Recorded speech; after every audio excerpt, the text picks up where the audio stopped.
After millions of gallons of contaminated water were drained into Tampa Bay last month, USF scientists say there is some good news that the short-term impacts on the bay aren't as bad as expected, but the long-term effect is still unknown. Reporter Wendy Lane has a look.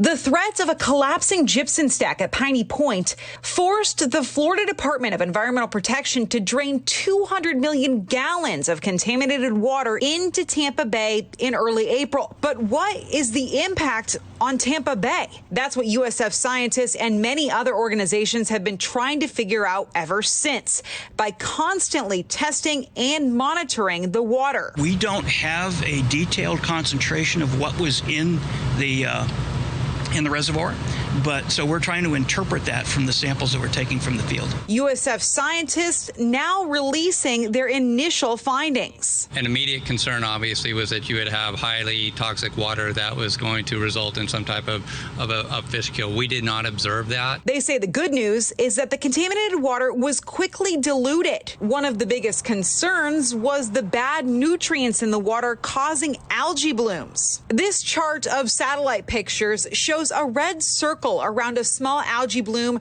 right where the water was being discharged.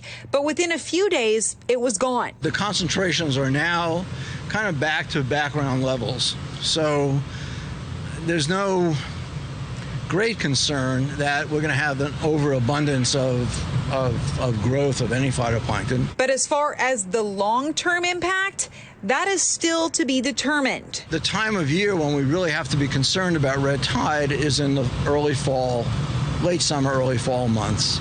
And it's a little too early now to prognosticate about what's going to happen then. Scientists say for now they will continue to monitor and study the impact on Tampa Bay's water, which is a precious resource to us all. We shouldn't be walking away from this yet. In St. Pete, Wendy Lane,